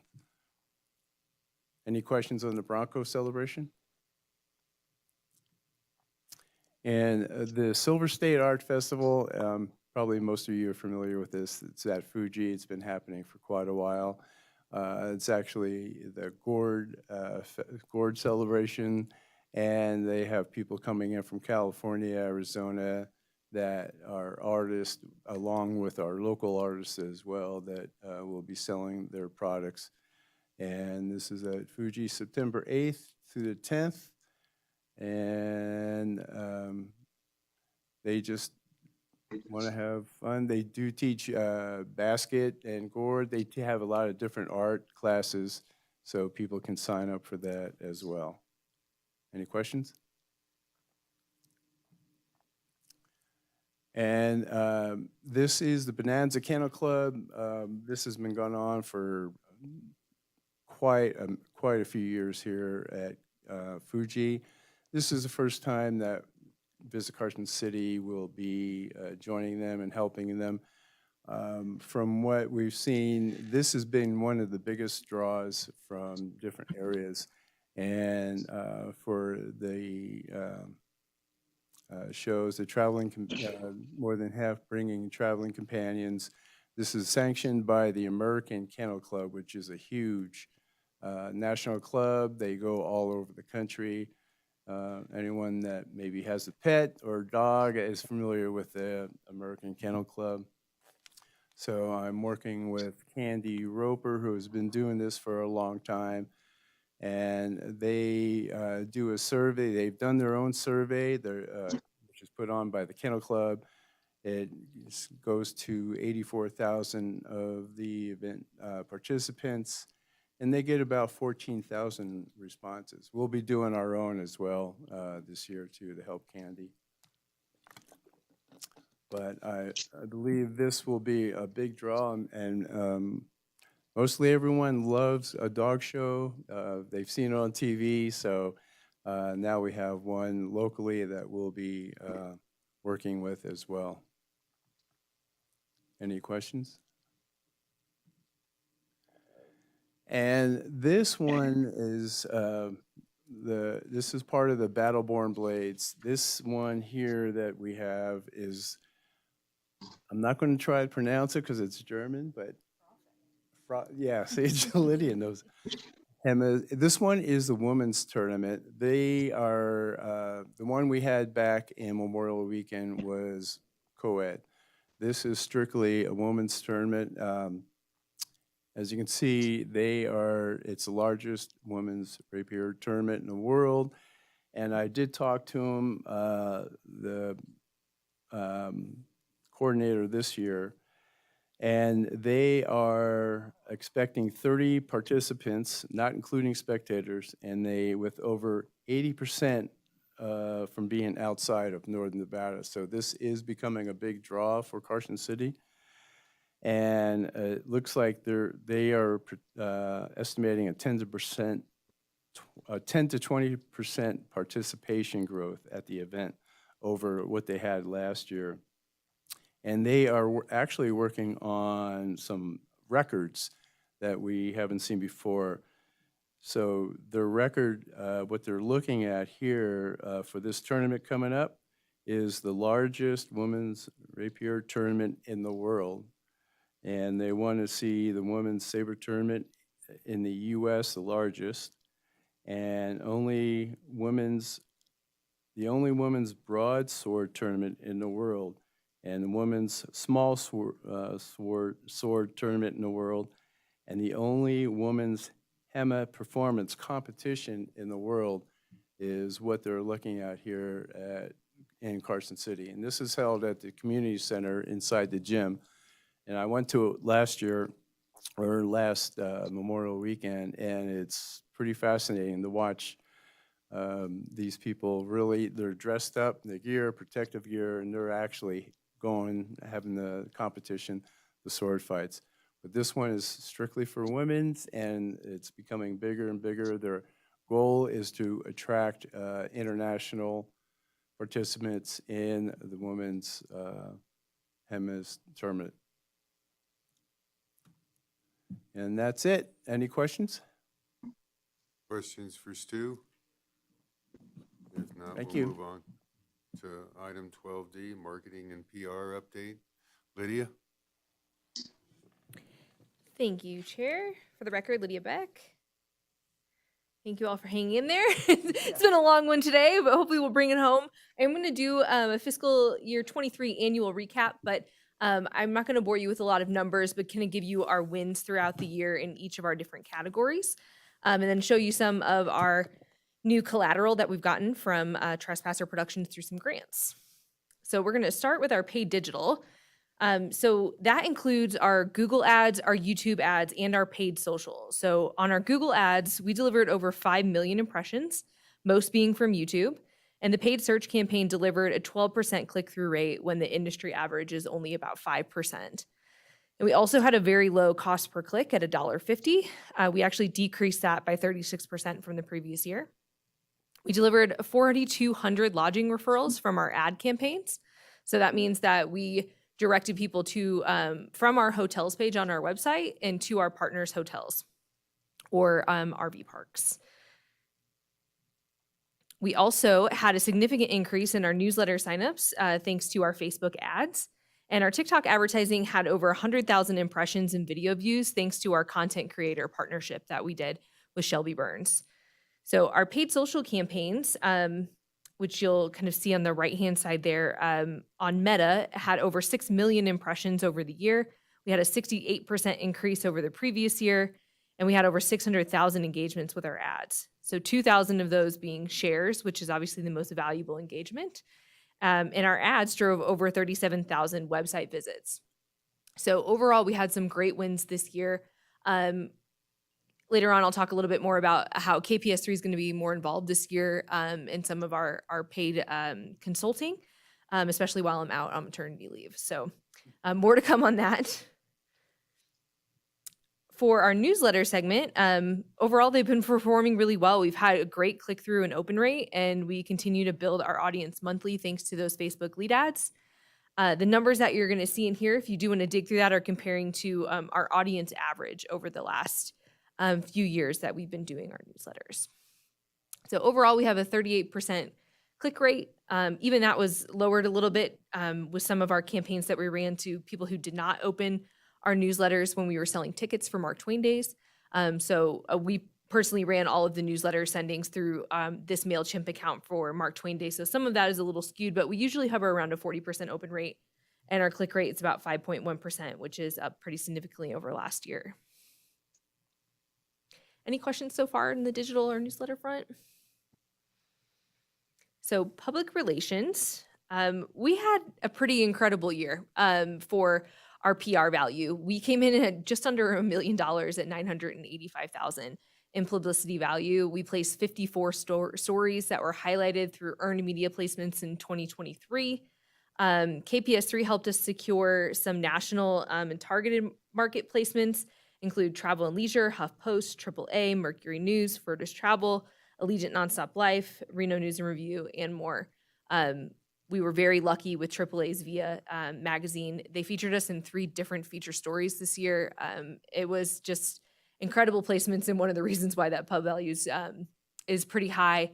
We've already talked about assessing that value, and we're going to be doing some different reporting in 2023, giving you some different tiers of what each of those placements actually mean. So we'll have more to come on that when we present the marketing plan next month, but that will be changing a little bit. But we hope we have another stellar year just like this. But I think we were really kind of blessed with some of the placements we got, and just huge kudos to KPS3. They've been wonderful PR partners. So on top of all the publicity, we also had 13 fan visits, 8 of which were travel and media, 5 which were social media influencers.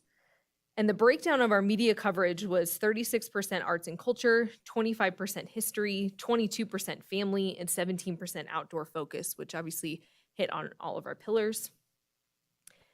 We did 2 brand activations at Harvey's Lake Tahoe, which we made touch points with 623 people. So those are people who actually came to the booth, got a souvenir photo, or chatted with us. 313 of them gave us their contact information to be able to receive their photo, but via text. And we gave out over 1,500 bandanas between those two. So we actually made 1,500 touch points with people at those events because we gave those out and sold out, not sold out, but we ran out of those pretty quickly through both of those. So we have a couple other PR activations that we're going to be pivoting to this year with a different focus, which we'll be able to talk a lot more about next month.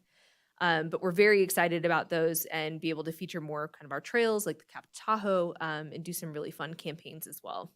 So those served us really well, and we hope to do those again in the future. But it may not be potentially until next fiscal year, but we're going to try to squeeze these in as much as we can. But we did not get the first timer discount that we did on the first go around. But they've been very, very good to us, and we're very grateful for them. Keith, I do have some audio in this presentation, so I'm hoping that it's turned on, but I just wanted to show you a reel that Zach put together to kind of show what we did at the harness activation.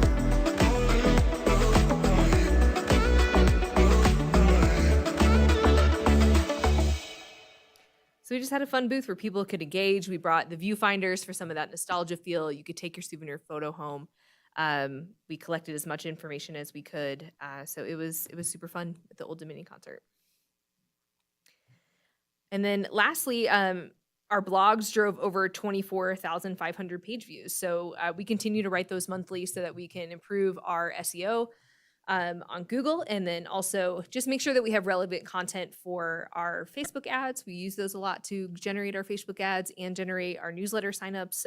So those have been really valuable. And we'll continue to do those with KPS3 and locally with our other content creators. So next we'll go into our influencer recap. Thanks to Glocally, it's the company that we partner with that helps us hire all of our influencers. They have proprietary software that actually allows you to track the impressions and provide reporting like this. And they help us vet and negotiate rates and do all of the reporting for us on the back end. And they've been wonderful partners, and we partnered again with them this year. So these are our creators that we worked with in the last year. Here you're going to see some of our top content. You can see the engagements and the comments and the likes from there. And then broken down by age as well. So we're skewing pretty high in that millennial content, but obviously that's pretty standard for mostly Instagram and TikTok content, which is the demographic that we were looking to improve on anyway. So we're really hitting that with our influencers. And overall, the campaign generated about a 1% engagement rate, just above the industry average, but we would like to see that increase a little bit more. But overall, this was for awareness of Carson City, so we are still pleased with the results. Overall, the duration of the campaign, we used 4 creators that reached 137,000 over 137,000 people with over 390,000 organic impressions. That's just organic impressions. And then we boosted an additional 375,000 impressions on top of that between Facebook, Instagram, and TikTok. So we had a total of about 645,000 impressions between the 4 content creators over the year. So overall, we're super pleased with the content that we got, the quality of the creators that came. I think Glocally does a really wonderful job of vetting that out and kind of taking some of that micromanaging off of our plate. So I really helped them build a really wonderful itinerary that's catered to that influencer and their interest so that they can have a really great, authentic time in Carson City. So we try to find people that fit in with our brand pillars and let them have a great time organically in Carson City instead of trying to have them fit our narrative. And then next we'll have, of course, some really exciting things in fiscal year 24. Moving forward, we had a full digital audit done, which always can be a scary thing as someone inspecting everything that you're doing, but I really wanted to have the tools to be able to move forward with the right vendors and the right partners coming into fiscal year 24, especially now that we're really fully out of the pandemic. We're coming in with a real marketing plan this year. And and strategy. And so 26 Digital is an amazing company that specializes working with DMOs specifically. So they have combed through each of our digital efforts, our website, our social media on every platform, and they have provided tactical improvements that we can do towards specifically travel and tourism. So it really helped figure out where my strengths lie, where maybe KPS3's strengths lie, and how we can move our marketing plan forward in the best way over the next few years. So we're very excited to do this. It's about a 220-page document. So when I say it was thorough, they are incredibly thorough. So we do about 2-hour chunks of presentations for them to be able to comb through everything. And it's just been a wealth of information that we found really valuable. So I'm sharing that with KPS3 as well, so that we have kind of insight from all angles between all three parties. And that will also help inform our formal marketing plan, which we will present to you next month. So any questions on any of that before I get to the fun, pretty pictures and videos? All right. We wanted to show you the last of the footage from the fall and the winter shoot that we did. Part of the grant that we applied for was taking that mountain of content that we've got and we paid for and cutting them into social media, having different social media cuts with different formats. So I'm just kind of showing you a glimpse of what we got from that. And then I'll have another video after that Zach threw together. So you can just see the string of the content. So you get a glimpse of just some of what we have. We have terabytes of data, so, and content. So we did a bunch of different shoots in different areas. And so we wanted to have kind of a few cuts from each one. So I'm hoping you can hear all these. Experience the thrill of the frontier in Carson City. A Western adventure like no other. And I will email you and follow up with Experience this. the thrill of the frontier in Carson City. A Western adventure like no other. So we have some kind of with the Western, some with the history. Carson City's rail history, where the charm of yesteryear lives on. Relive the Wild West at the Railroad Museum or on the famous B&T Railway. A journey you'll never forget. Those shots with the train will just forever be awesome. Discover the natural beauty of Carson City on 2 wheels. An unforgettable mountain biking adventure awaits.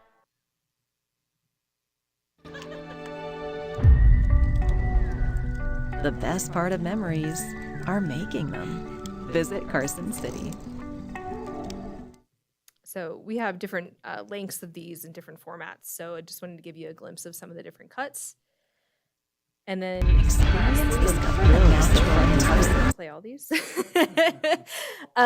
Zach, this is what I was talking about when Zach strung together some footage. This is about a minute long, just so you could see all the different places that we shot.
And that's all I have for you. So if you have any questions, I'm happy to answer any, but thank you for your time. Thank you, Lydia. Good presentation. Thank you. Thank you, and I want to thank Chair Jones for being our actor on that bicycle, riding on that rear wheel. We were a little short on cash. You This didn't man knows no boundaries. He steps right up and in and said, "I'll do Help it." where I can. Yeah, yes, you do. Thank you, Chair. Thank you, Lydia. I love the spot. That's the first time I think I saw the whole 1 minute clip. collection. So that's lovely. I Yeah, love it. and that was really, he just made that for this presentation because we just have so much. We just want to be able to show you, even just some of it. So Well we're done to you excited. and Zach. So good job. Yeah. All right. With that, we'll go ahead and move on to 12E, future agenda items. Does anyone from the board have anything they'd like to see at next September's meeting? Okay, not hearing any takers. We'll move on to 12F, our next meeting, September 11th, 4 p.m. right here in this room. All right, and with that, I'll turn it back over to Chair Jones. Thank you. All right, that'll take us to agenda item 13, board comments or announcements and requests for information. Anyone on the board like to see anything? I have something. Board I member wanted to Reader? let everyone know that we just hosted the third and final Remembrance Run here at Stewart yesterday. That is the journey from Yerington to Stewart that Koo Stevens, the Yerington Paiute track athlete, has done the last 3 years with his family. They were hosted by Billy Mills, the Olympic gold medal winner. He was speaking. This event was called Culture Cures, and it featured a dance performance by the Reno Sparks Indian Colony Powwow Dance Group and vendors, craft and food vendors. And this will be the final remembrance run. So it was a great experience and a great honor for us to host that. And I also wanted to let you know that, as I mentioned at our last meeting, we are showing the Stewart Traveling exhibit that we originally created with the help of Visit Carson City, Nevada State Museum, Nevada Indian Commission, and the Great Basin Native Artists Collective, is now just being displayed at the Truckee Parks and Recreation Center in Truckee, California. We will be having a reception for that exhibit at Truckee on September 8th between 6 and 8 p.m. And I'll make sure that you all get invited. You all helped with this exhibit, and I would love to have you see it. It's a beautiful location. So just wanted to let you know about that. I'll send that through the email. Thank you.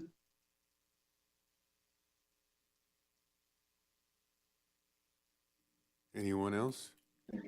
With that, we'll move on to item 14. Any public comment? Seeing none, we'll move on to item 15. I can get a motion to adjourn. I'll make a motion to adjourn. We're adjourned. Second. Thanks, everyone.